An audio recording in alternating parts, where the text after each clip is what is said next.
সুরমা মাছের ভুনা। আমরা সুরমা মাছ বলে থাকি, আপনারা কি বলেন কমেন্টে জানাবেন। রেসিপিটা সবাই জানেন কিনা জানি না, আমি আমার মতো করে রান্না করলাম। ভালো লাগলে লাইক কমেন্ট শেয়ার দিবেন। পেঁয়াজ কাটা,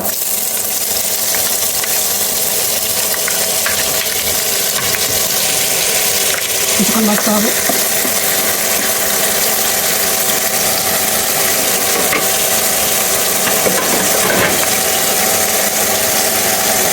ঢাকনাটা একটু দিয়ে দিলাম, হালকা মুজে যাবে।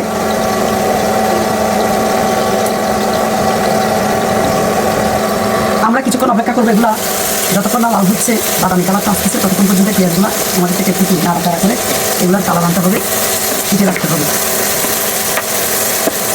আপনারা অপেক্ষায় থাকুন। কিছুক্ষণ পরে টমেটো, কাঁচামরিচ এগুলো দেওয়া হবে, মরিচ মশলা সব দেওয়া হবে। আপনারা দেখছেন হালকা কালারটা আসতেছে।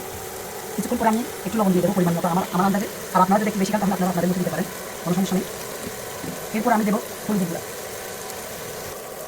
1 চা চামচ হলুদের গুঁড়া দিয়ে দিলাম। আমি হাতে আগে লবণগুলো দিয়ে দিলাম, কারণ চামচ দিয়ে আমার তরকারির আন্দাজটা আসনা হিসেবে আমি হাতে দিয়ে দিয়েছি। এবার মরিচের গুঁড়া দিব। মরিচের গুঁড়া আপনারা পরিমাণ মতো দিতে পারেন, বা আমরা একটু মরিচ বেশি খাই হিসেবে আমরা একটু বাড়তি করে দিলাম 2 চামচ। আপনারা আপনাদের পরিমাণ মতো দিবেন। আর মশলাটা আমি হালকা করে মশলা দিলাম। বেশি মশলা দিলে তরকারির কালারটা কালো হয়ে যায়। একটু আবার নেড়ে চেড়ে দেবো, হালকা কষাতে হবে এগুলো। তারপর তেলটা যখন পেঁয়াজের থেকে আলাদা হয়ে যাবে, কষার পরে কালার আরও ভালো করে আসবে, পেঁয়াজগুলো একটু মজে যাবে। পেঁয়াজ আর মশলার কালারগুলো ভালো আসে যদি বেশিক্ষণ ধরে কষানো হয়, স্বাদটাও আলাদা হয়। এই জন্য ভালো করে কষাতে হবে তরকারিগুলো। এখন আমি দিয়ে দিচ্ছি কাঁচা লঙ্কা আর টমেটো। এটা দিয়ে কিছুক্ষণ নেড়ে চেড়ে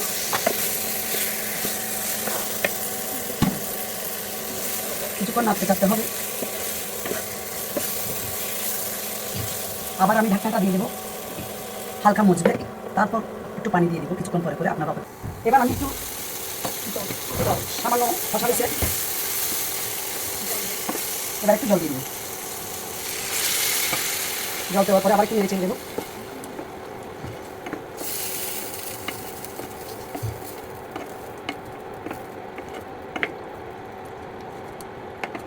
একটু ঢাকনাটা দিয়ে রাখলে আরও কালার সুন্দর হবে, টমেটোগুলো মজে যাবে, তরকারির আলাদা একটা স্বাদ বের হবে। আপনারা দেখতে পাচ্ছেন। এবার আরেকটু নেড়ে ছেড়ে দেবো তরকারি। আমরা ততক্ষণ পর্যন্ত নাড়াবো যতক্ষণ পর্যন্ত তেলগুলা তরকারি থেকে আলাদা না হচ্ছে এবং তরকারিগুলো যতক্ষণ একটু মজে যাচ্ছে। পানিটা আমি হালকা করে দিলাম। এটা মজার পরে যদি পরিমাণ মতো একটু দিতে হয় তাহলে দিব, আর আপনাদের যদি দেওয়া লাগে তাহলে দিবেন, আর যদি দেওয়া না লাগে এরকম বসানোর মধ্যে দিয়ে দিতে পারবেন মাছটা সব কিছু যা যা দিতে ইচ্ছে করে। ধনিয়া পাতা আমি একটু হালকা জল দিব, পরে এটা শুধু মিক্সার হওয়ার জন্য বসে আছি। তারপর পরক্ষণ আরেকটু করে হালকা পানি দিব। দেখুন তরকারি থেকে তেলগুলো আলাদা হয়ে গেল, সুন্দর একটা কালার আসলো, টমেটোগুলো মজে গেল।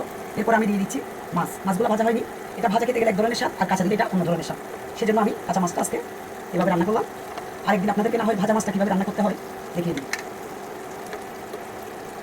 এভাবে মাছগুলো বসিয়ে দিই। এবার দিয়ে দিচ্ছি ঢাকনা। কিছুক্ষণ হওয়ার পরে আপনাদেরকে তারপর লাস্টেরটা দেখাই দিব, শেষের অংশটা এখন রাখি। এবার আমি আর কিছু পরিমাণ পানি দিয়ে দিচ্ছি। এরপর আর পানি দেওয়া হবে না। এটা হচ্ছে তরকারিতে একটু ঝোল দেওয়ার জন্য দেওয়া হচ্ছে, আর আপনারা যদি চান পানি না দিতেও পারেন। যারা বোনা স্টাইলের খেতে চান তারা পানি দিবেন না, আর যাদের একটু রসা লাগে ওরা এইভাবে রান্না করতে পারেন। এটা জাল আশ্রে করলে তখন আরও কমে যাবে, স্বাদটা টিকে থাকবে, মাছগুলো স্বাদের মাছ। এবার ধনিয়া পাতাগুলো দিয়ে দিচ্ছি, কারণ এই জালের পরে আমি তরকারি নামাই ফেলবো, সেই জন্য ধনিয়া পাতাগুলো আগে ভাগে দিয়ে দিলাম। অনেকে একদম শেষের দিকে দেয়, আমি একটু আগে দিয়ে দিচ্ছি যাতে ধনিয়া পাতার ঘ্রাণটা মাছের সাথে মিশে যায়। ঘ্রাণটা মাছটা খাওয়ার সময় যাতে একটু ভালো লাগে, ঘ্রাণটা যেন নাকে লাগে। আমার মনে হয় এভাবে আপনারা রান্না করে দেখবেন, আপনাদের ভালো লাগতে পারে। আমি আমার মতো করে রান্না করে দেখালাম, আপনারা এটা ট্রাই করে দেখবেন, আপনাদের কেমন লাগে কমেন্ট বক্সে জানাবেন।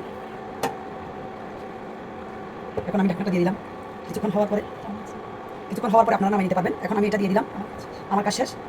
এটা হচ্ছে আরেকটু আঁচ করার পরে নামিয়ে ফেলতে পারবো। কিছুক্ষণ পরে লুকটা আমি আবার আপনাদেরকে দেখাবো, তরকারির কালারটা এবং তরকারিটা এমন করে হয়েছে ওটা আমি দেখিয়ে দেবো আপনাদের। এবার দেখুন তেলটা উপরে চলে আসছে, টমেটোগুলো সিদ্ধ হয়ে গেছে, মাছটা দিয়ে দিলাম, মাছও হয়ে গেছে, ধনিয়া পাতাটা সব দেওয়া হয়ে গেছে, ঝোলটা একটু টেনে আসছে। আমি লবণ স্বাদ মতো দিয়ে দিয়েছি আমার আইডিয়া মতো। আপনারা তারপরে একটু খেয়ে দেখবেন, আপনাদের জন্য আবার লবণ বেশি হতে পারে, কম হতে পারে, আন্দাজ করে না দিলে। আর যার আন্দাজ মতো দিলে তাহলে খেয়ে দেখতে হয় না। এতটুকুই আমার রান্না। আপনাদের থেকে ভালো লেগে থাকলে লাইক কমেন্ট শেয়ার করবেন। সবাইকে ধন্যবাদ।